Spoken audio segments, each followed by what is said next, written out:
Bem, gente, então boa noite. Vamos começar mais um estudo do Livro dos Espíritos. Hoje estamos no segundo livro, primeiro capítulo do segundo livro, que se intitula Mundo Espírita ou dos Espíritos. E a gente está no item 2, a gente vai começar hoje Mundo Normal Primitivo. A gente vai ver algumas perguntinhas sobre forma e característica dos espíritos, sabe? Tá? Vamos lá. Estamos na pergunta 84. Nesse livro fica na página 84 também, por coincidência. Pergunta 84 da página 84, tá? E a primeira pergunta é: os espíritos constituem um mundo à parte, além daquele que vemos? Bem, qual o mundo que nós encarnados vemos? O mundo físico, que pode ser interpretado de várias formas. A gente pode falar do planeta Terra, do nosso planeta. A gente pode falar do universo inteiro. A gente pode falar do nosso sistema solar, da nossa galáxia. Ou seja, tudo aquilo que a gente conhece, que está na forma material, a gente considera o mundo físico. Então a palavra mundo aqui pode ser interpretada de formas diferentes. Normalmente quando a gente fala mundo, a gente está falando do planeta, né? Mas a gente pode empregar a palavra mundo como se fosse tudo. O mundo material, como se fosse o universo inteiro. Antigamente, quando se falava no mundo todo, principalmente na época dos antigos historiadores, como Heródoto, né, como outros da época dele, né, tanto da época da Grécia, quanto da época do Egito, quanto da época da região do Levante, ali da Mesopotâmia, daquelas civilizações que começaram a adotar a escrita, quando eles falavam no mundo, eles estavam falando no mundo que eles conheciam. Então, quando eles falavam do mundo inteiro, geralmente eles estavam falando da região que eles conheciam. Eles nem sabiam que existia as Américas. Naquele tempo não era chamado, não seria chamado de América ainda. Mas não sabiam que existiam as Américas, provavelmente nem sabiam que existia a Austrália, nem sabiam que existia o continente da Antártida. Então, assim, quando se falava em mundo, ele falava no mundo que eles conheciam. Hoje, quando a gente fala em mundo, geralmente a gente fala no planeta. Mas algumas pessoas empregam essa palavra também como todo o universo, né? Então, quando Kardec pergunta aqui se existe um mundo só dos espíritos, não necessariamente é um planeta, não necessariamente é um continente. Pode ser um outro universo inteiro que nós encarnados não podemos perceber, a não ser que a gente seja médium, né? O médium ele consegue perceber algumas coisas. Não percebe esse mundo inteiro, mas percebe a presença de alguns espíritos que estão nesse mundo. Então ele perguntou se os espíritos constituem um mundo à parte. E a resposta é sim. O mundo dos espíritos ou das inteligências incorpóreas. E o que significa inteligências incorpóreas? Que não possuem corpo físico, né? O espírito não possui corpo físico. Pelo menos não dessa matéria que a gente conhece, que na física a gente costuma chamar de matéria bariônica, né? Que é formada pelos bários, são partículas subatômicas. Então, essa matéria, ela está no mundo físico, no universo físico, e existe um outro universo paralelo, que é o universo dos espíritos. Pergunta 85. Qual dos dois, o mundo espírita ou o mundo material, é o principal na ordem das coisas? E aí, o principal é esse universo que a gente conhece, que a gente observa com os telescópios, ou o principal é o mundo dos espíritos? Exatamente. Bela já respondeu, eu vou ler aqui a resposta porque é essa mesma. O principal é o mundo espírita. Ele pré-existe e sobrevive a tudo. Então, Antes mesmo do universo material existir, já existia o universo espiritual. E mesmo depois que esse universo que a gente conhece deixar de existir, o universo espiritual, o mundo dos espíritos, continuará existindo. É uma pergunta interessante, né? 86.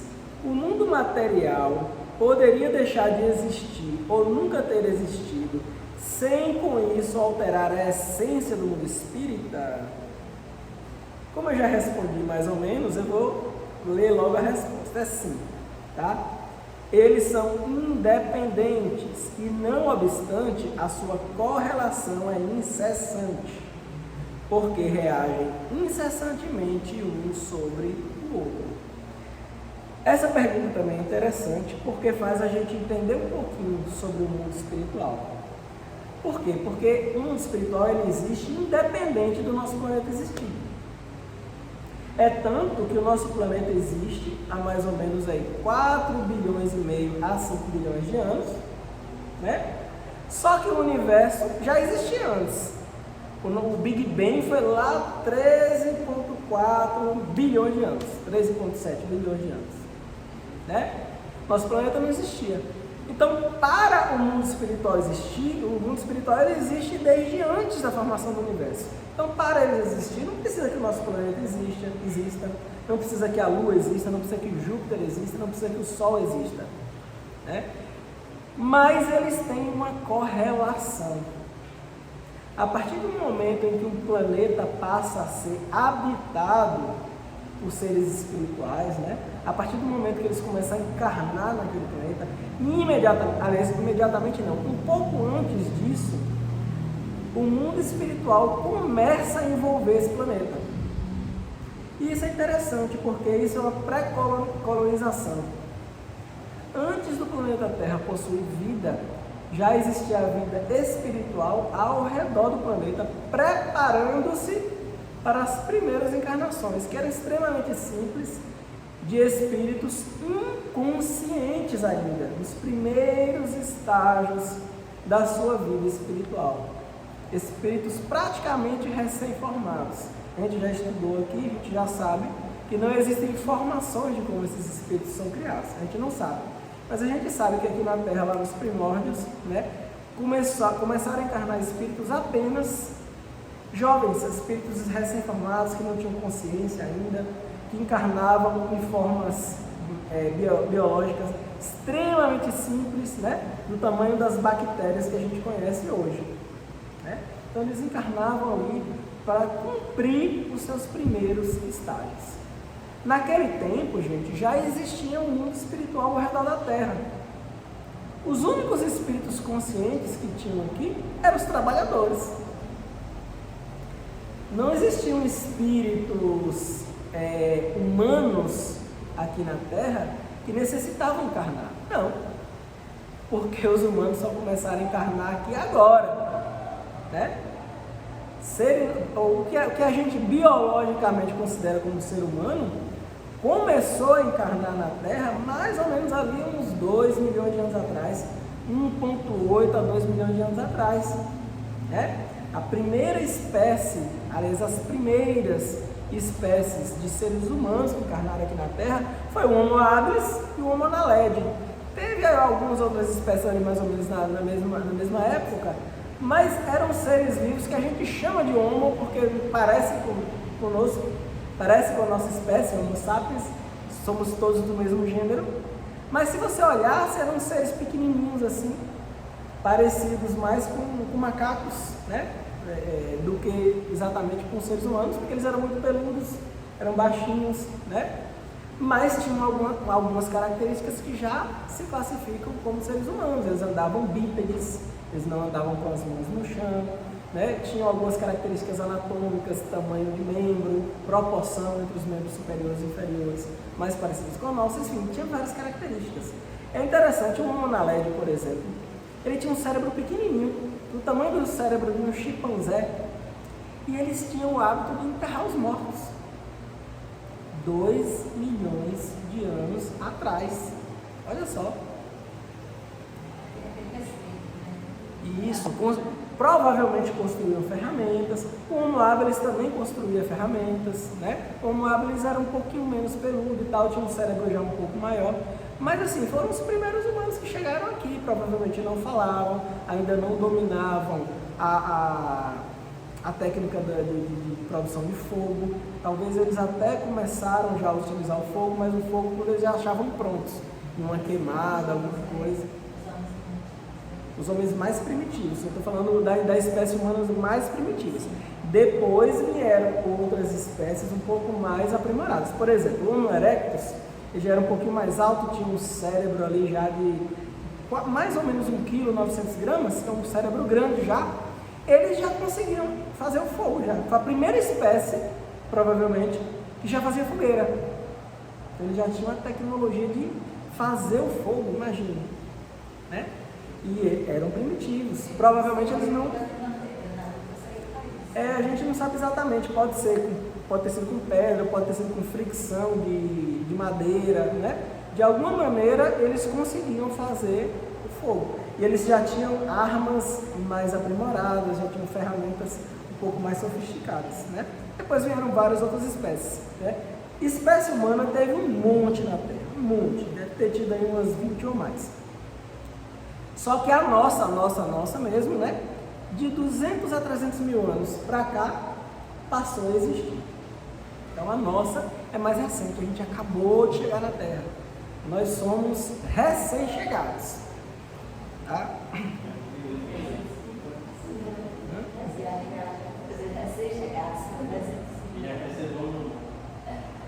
Nós somos...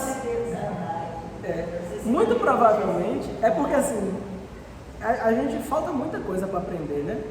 O Homo erectus, por exemplo, ele passou mais de 1,5 milhão de anos na Terra. 5 vezes mais, morou aqui 5 vezes mais do que a gente morou. E talvez 5, mais ou menos aí umas 5 vezes mais, né? 5, 6 vezes mais. E a gente está, ou seja, a gente está aqui há muito pouco tempo. Aí a gente conseguiu evoluir algumas coisas mais rápido, mas ainda temos muito o que aprender ainda, né? A gente não sabe. Chega um certo momento em que há uma aceleração mesmo, um crescimento exponencial. 87. Os espíritos ocupam uma região circunscrita e determinada do espaço? Essa pergunta, gente, é uma pergunta meio materialista. Por quê? Porque se existe um mundo material e um mundo espiritual, obviamente se um não depende do outro, a gente não faz muito sentido a gente perguntar se o mundo espiritual está em todos os lugares, porque realmente ele vai estar em todos os lugares e ao mesmo tempo não vai estar em lugar nenhum, porque ele não pertence à nossa dimensão, pertence a uma outra dimensão. Mas eu vou ler aqui a resposta dos espíritos, que eles falaram mais ou menos a mesma coisa com outras palavras. Os espíritos estão por toda parte, povoam ao infinito os espaços infinitos. Aos que estão sem cessar ao vosso lado, observando-vos e atuando sobre vós, sem o saberdes. Porque os espíritos são uma das forças da natureza e os instrumentos de que Deus se serve para cumprimento de seus desígnios providenciais. Mas nem todos vão a toda parte, porque há regiões interditadas aos menos avançados. E é importante a gente falar um pouquinho aí sobre essa resposta, porque é o seguinte, muita gente tem dúvida, né? Mas esse mundo espiritual fica numa outra dimensão, mas fica aqui onde a gente está, porque a gente consegue se comunicar por eles. É um negócio meio estranho, meio difícil de entender, mas é assim. E aí, esses espíritos, né? Aqui está falando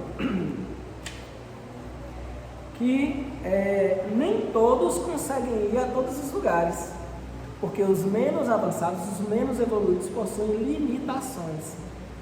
Os espíritos mais puros, eles conseguem viajar no universo, pela velocidade do próprio pensamento, eles conseguem ir de um planeta para o outro. Será que um espírito mais atrasado, mais impuro, vai conseguir fazer isso? Não faz porque ele não adquiriu ainda essa capacidade. E isso é uma verdade, porque tudo que a gente lê sobre o mundo espiritual sempre tem alguma coisa sobre a locomoção dos espíritos. Todo livro que você lê falando sobre o mundo espiritual, o livro do Espírito Patrícia, né, como é que é o nome? O Violetas na Janela, né? O livro de André Luiz também, que é o Nosso Lar, Evolução em Dois Mundos, vários e vários livros que falam sobre o mundo espiritual, sempre dá alguma explicaçãozinha de como os espíritos se locomovem, que é pela velocidade do pensamento. Porém, quanto mais evoluído é o espírito, maior a sua liberdade de deslocamento. Quanto mais grosseiro, menos evoluído é o espírito, mais ele fica grudado ali no planeta dele e não sai. Alguns não conseguem sair do umbral, eles tentam e não conseguem. Outros não conseguem sair daqui da crosta terrestre, não conseguem alcançar uma colônia, eles não conseguem, simplesmente eles não têm essa capacidade. Por quê? Porque todos os nossos miasmas psicológicos, espirituais, mentais, tudo aquilo que nos perturba psicologicamente, limita as nossas capacidades espirituais. Nós ficamos limitados. Tem espírito, gente, que vai para o túmulo junto com o corpo físico. Exato, não consegue sair dali. Não sai. Tamanho é o apego às coisas materiais, tamanho é o apego ao seu próprio corpo, tamanho foi a maldade que fez durante a vida, as maldades que fizeram durante a vida, né? E alguns, além de fazer a maldade, ainda se suicidam para não sofrer as consequências. Esses aí, geralmente, eles ficam no próprio túmulo mesmo, vendo, eles têm a impressão de que ainda estão encarnados. Então eles veem todo o processo de decomposição do corpo ali, e acabam vendo, né? É algo que acontece com os espíritos extremamente maldosos, perversos. Alguns relatos falam de espíritos suicidas. Eu queria falar só rapidamente, porque o tema hoje não é esse, depois a gente vai ter o tema. Mas espíritos suicidas, gente, nem todos têm o mesmo destino. Aliás, praticamente nenhum tem o mesmo destino. Os destinos são diferentes. E muito espírita fala que o suicídio é o pior de todos os crimes. Eu, particularmente, discordo totalmente disso. Totalmente, 100% disso. Para mim, o suicídio não chega nem perto de ser o pior. É ruim e provoca um extremo sofrimento. Mas para mim é muito pior fazer mal aos outros. Não, matar, torturar, tem coisas muito piores. Você pode destruir a vida de pessoas. E aí? Só porque eu estou desesperado e não consegui lidar com o meu desespero e me matei, eu vou sofrer mais do que uma pessoa que acabou com a vida de outra, acabou com a vida de outras, que torturou durante dias, semanas, anos, fez extrema maldade? Lógico que não, né, gente? Pelo amor de Deus. Pensar assim não tem lógica nenhuma. Não tem lógica nenhuma. Qual a lógica disso? O espiritismo tem que ser lógico, né? Lembra do que Kardec falava?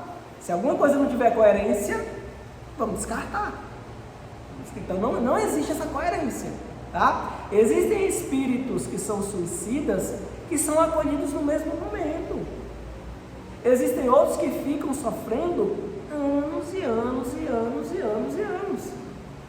Agora, a gente não costuma falar isso em público, né? Eu estou falando aqui em público no YouTube porque eu gosto de esclarecer. Por quê? Porque se a gente não falar, se a gente falar desse jeito, fica parecendo que o sofrimento não vai vir.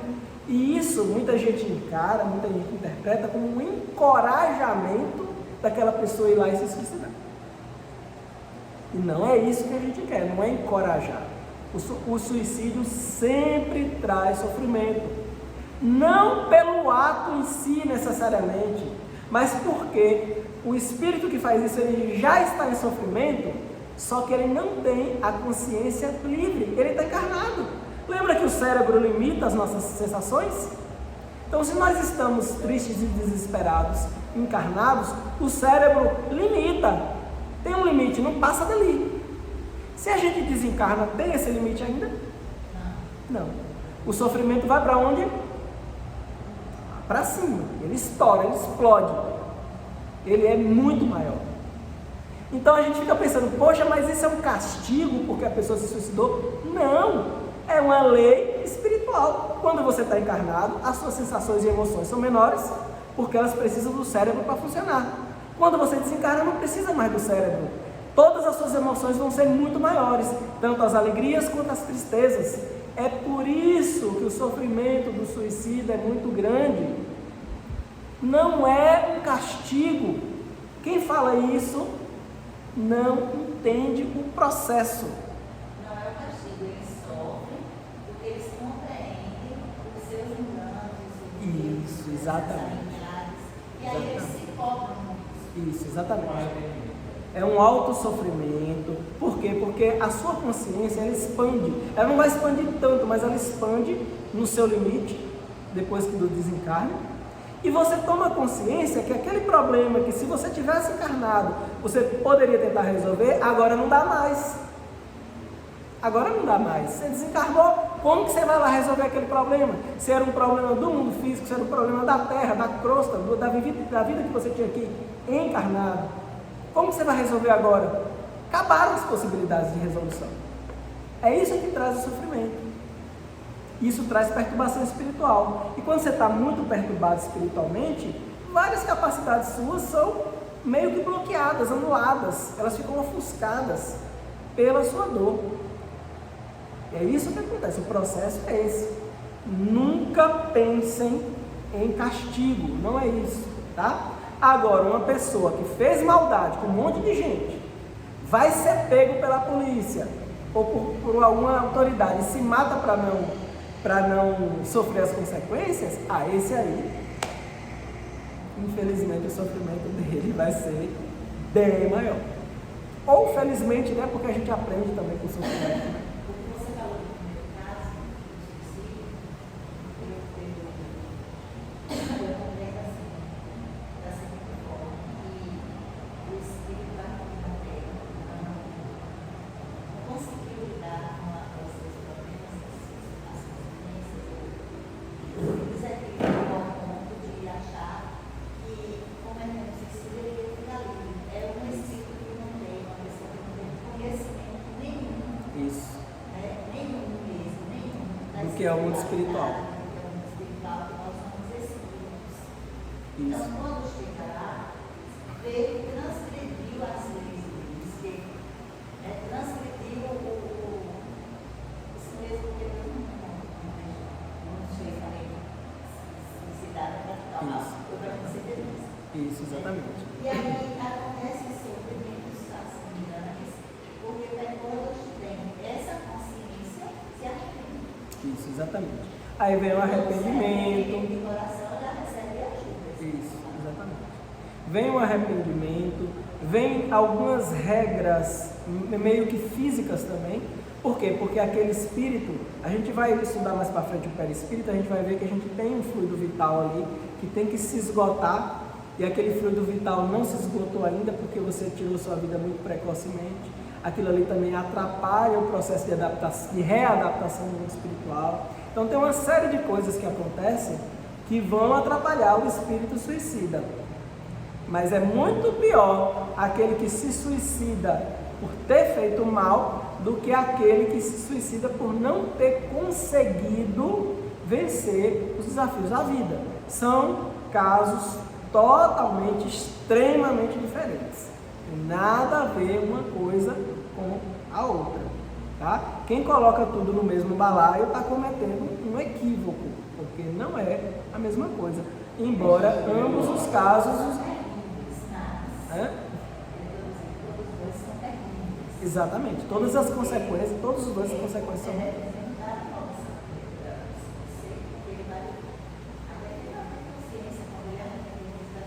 Isso, exatamente. Isso. Então, assim, ambos os casos há sofrimento, mas são consequências diferentes. Você já leu um livro? Eu não lembro, eu esqueci. Qual livro?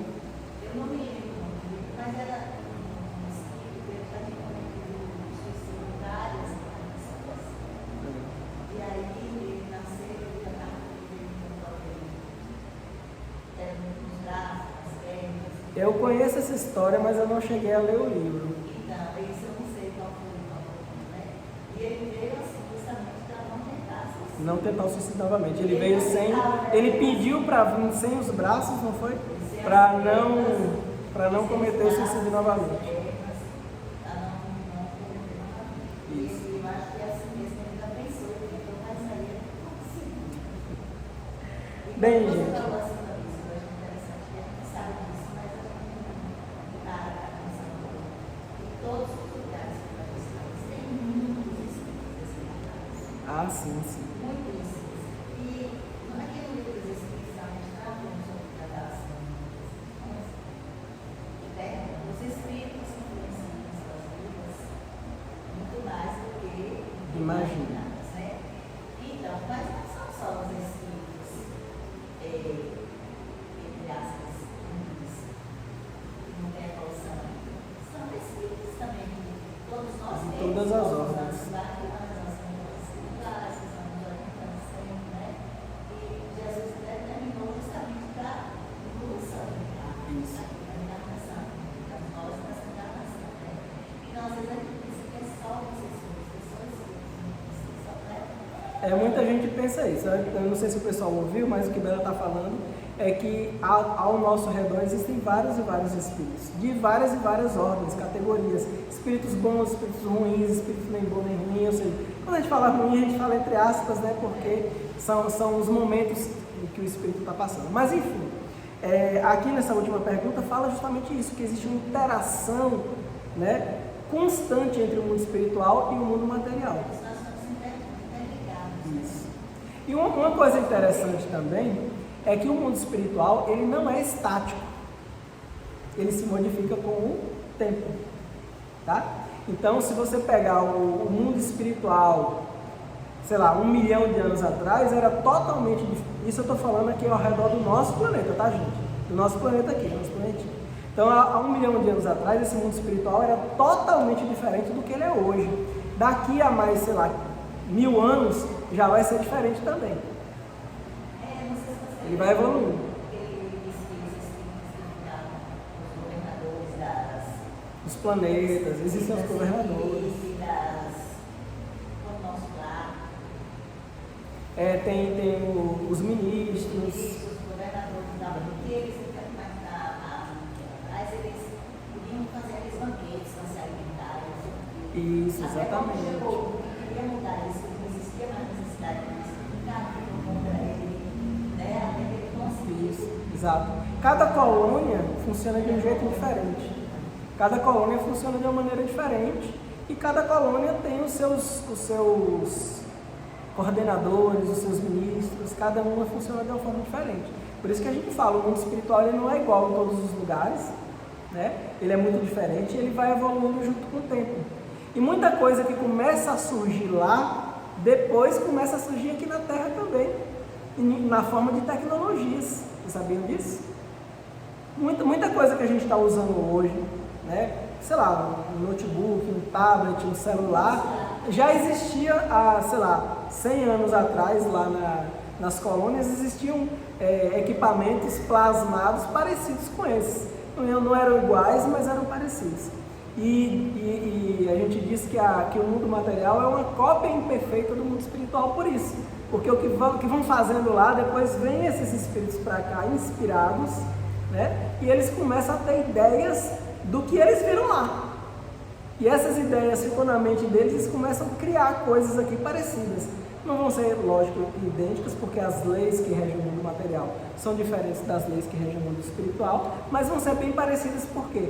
Porque quem está aqui, talvez o Steve Jobs, quando criou o iPhone, estava pensando em alguma coisa que ele viu quando ele estava no mundo espiritual, né? Provavelmente. Vem também, tem a intuição também. Dá tempo da gente entrar no próximo item, gente. Vamos continuar? O item 3, forma e ubiquidade dos espíritos. Vamos começar, né? Para adiantar. Bem, forma a gente sabe, né? Quando a gente está no mundo espiritual, tudo tem um formato. A gente olha e reconhece. Mas o que é ubiquidade? Ubiquidade, alguém sabe? a capacidade de estar em mais de um lugar ao mesmo tempo. Será que o Espírito tem essa capacidade? Bem, aí é que está. Ubiquidade é diferente de onipresença. É muito diferente. Por quê? Porque onipresença é a capacidade de estar em todos os lugares ao mesmo tempo.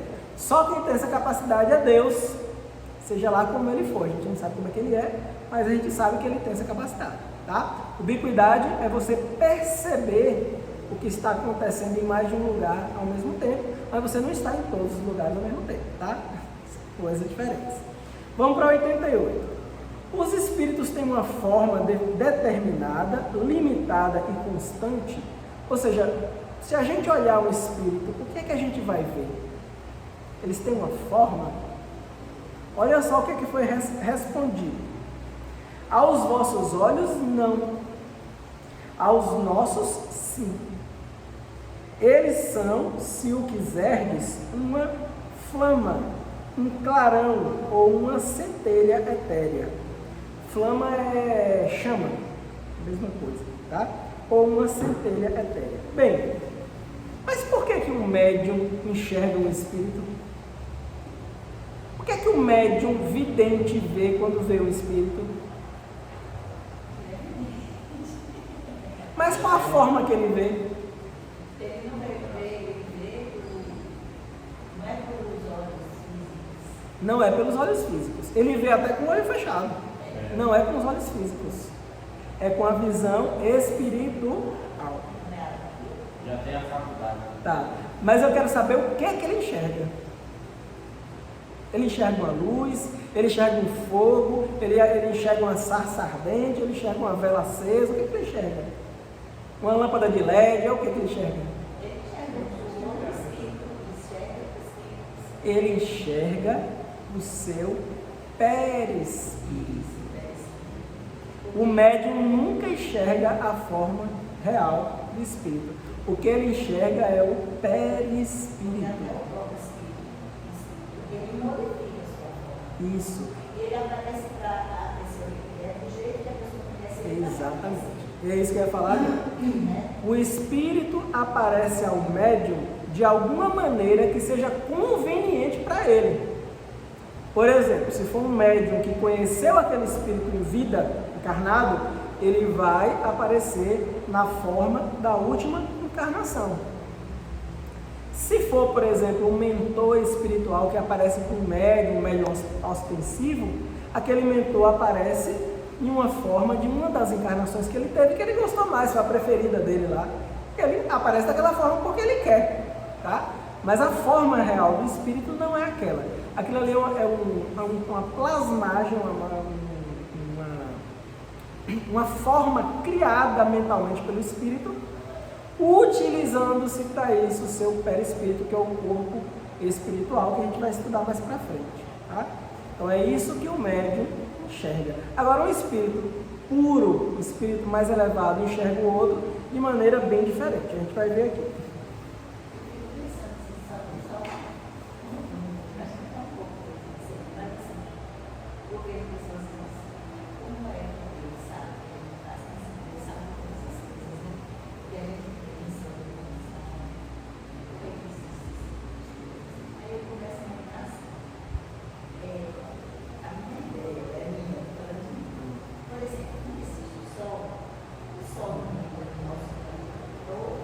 Exatamente. Então, Deus é muito mais que o sol, porque não é só por Deus, tá certo? Essa analogia que você está fazendo é da próxima pergunta. A próxima pergunta vai falar, acho que a próxima, ou daqui a pouquinho vai vir uma, que é exatamente essa analogia. O Sol está parado no local, mas ele se irradia em todas as direções. O Espírito também faz isso, e Deus também, só que Deus faz de uma forma bem mais ampla, né? Então é como se ele estivesse em todos os lugares ao mesmo tempo. É mais ou menos isso. Mas eu vou ler as próximas porque... É, exato. Mas vai chegar uma pergunta que vai falar a mesma coisa. Como existe a rotação aqui no nosso planeta, uma parte deles aqui no céu, sabe? De quê? Ah, sim. Porque, de uma certa forma, ele fica com nós, aqui nas nós, né? Ele fica aqui como ela das estações que ele vai nascer, estados, formas, né? Quando ele está indo, ele está nascendo em outro país. Exato. Enquanto a gente vai ficar nas trevas, Os outros vão ficar na eles vão luz. ficar na luz. E assim, nada mais nem nada menos, você fica tudo igual. É. É complexo, Mas dá para fazer essa analogia. Eu vou ler 88A. Essa chama ou centelha tem alguma cor? Ou seja, o espírito enxerga o outro como se fosse uma luz, uma chama, uma centelha. Tem alguma cor? É uma pergunta também meio materialista, né? Observa que Kardec faz essas perguntas. Então, resposta. Para vós, ela varia do escuro ao brilho do rubi, de acordo com menor ou maior pureza do espírito. Para nós encarnados é mais ou menos assim. Uma cor, o rubi ele é vermelho, né? Mas para os espíritos pode existir diferenças. E aí Kardec faz uma observação lá embaixo. Representam-se ordinariamente os gênios como uma chama ou uma estrela na fronte, na testa. É essa uma alegoria que lembra a natureza essencial dos espíritos. Colocam-na no alto da cabeça, por ser ali que se encontra a sede da inteligência. É bem difícil. Quando a gente vê qualquer coisa que é luz, a gente sabe que não é espírito não. Isso. Quando a gente vê aquela coisa assim, né? Algo escuro, né? a falta de luz, a gente já imagina que é um espírito em perturbação, né? Exato. 89. Os espíritos gastam algum tempo para cruzar o espaço? Outra pergunta aí falando sobre deslocamento dos espíritos, né? Será que eles gastam algum tempo para cruzar o espaço? O que é que vocês acham?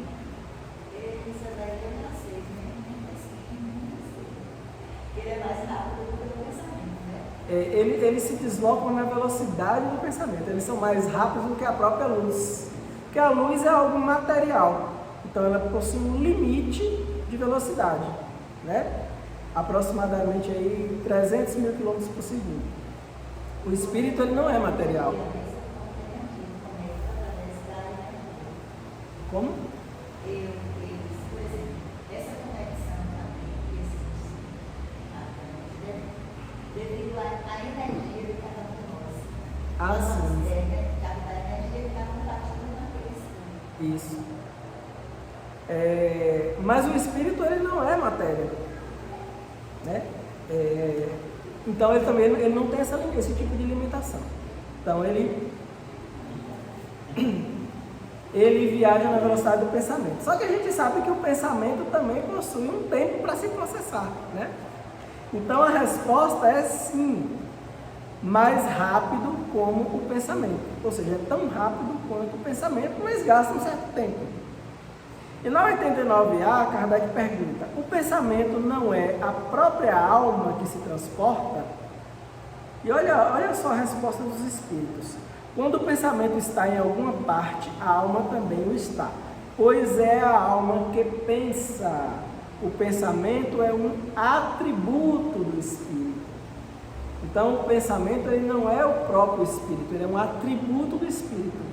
Então o espírito se utiliza desse atributo, dessa característica do pensamento para se deslocar e para realizar as suas vontades, né? Todas as suas capacidades. Deu para entender? Ou ficou muito difícil? Pergunta 90.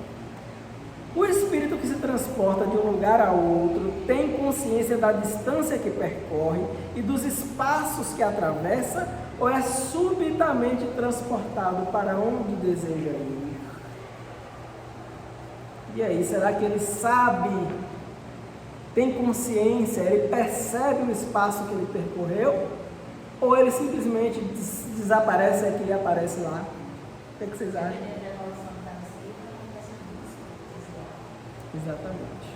E quando o espírito é muito evoluído, ele pode escolher, ele pode optar entre perceber o espaço que ele percorreu ou não.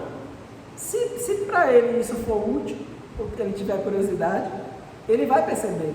Se não, ele não vai perceber.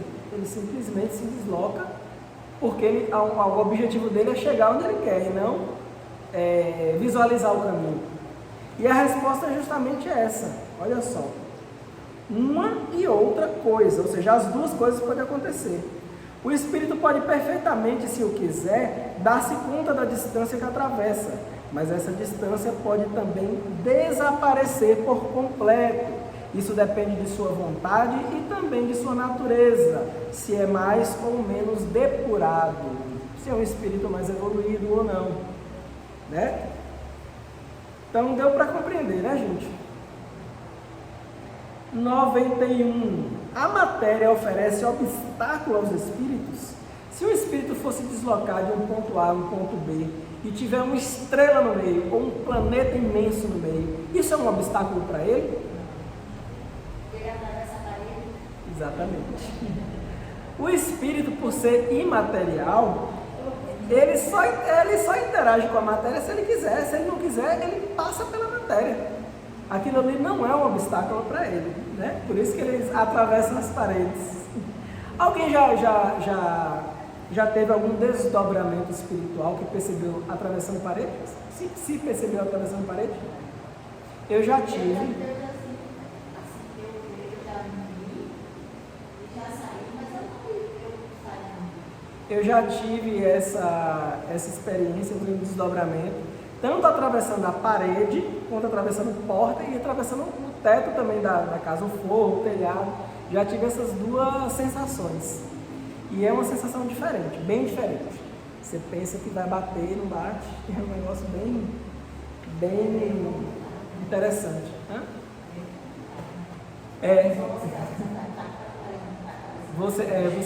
E às vezes acontece de você tentar e não conseguir também, em pleno desdobramento, né? Que é quando você sai do corpo e caminha. Viagem astral, exatamente. Já aconteceu algumas vezes. Mas então vamos ver.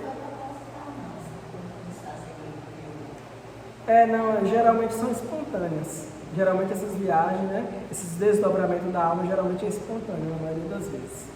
99,9% das vezes é espontâneo. E a resposta, se a matéria oferece obstáculos ao espírito, é não. Eles penetram tudo, o ar, a terra, as águas, o próprio fogo, lhes são igualmente acessíveis.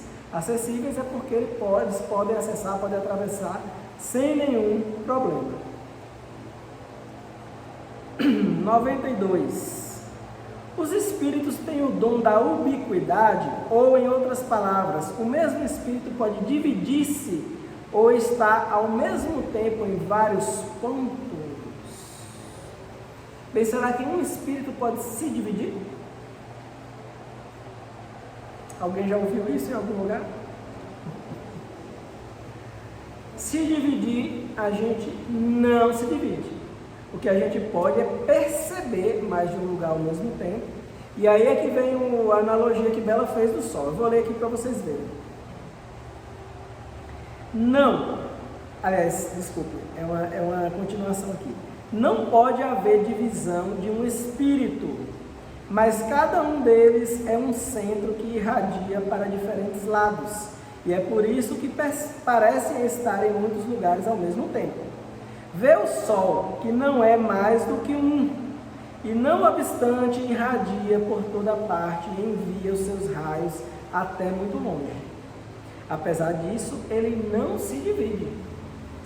Para o Sol estar em todos os planetas ao mesmo tempo, ele não precisa se dividir. Da mesma maneira, o Espírito pode parecer estar em mais um lugar ao mesmo tempo, mas ele é sempre um só. Espírito não se divide. Por isso que a gente chama também de individualidade, né? É um indivíduo. Ele não pode se dividir em dois ou em mais, tá? E a última de hoje, 92A. Todos os espíritos irradiam com o mesmo poder. Um espírito mais atrasadinho, que está ali no início das suas fases conscienciais, é a mesma coisa que um espírito elevadíssimo, eles irradiam igual? Logicamente, pelo que a gente já estudou, não, né, gente? Quanto mais puro é o espírito, maior é a sua capacidade de percepção e todas as outras capacidades também, tá? Todo tipo de percepção no espírito.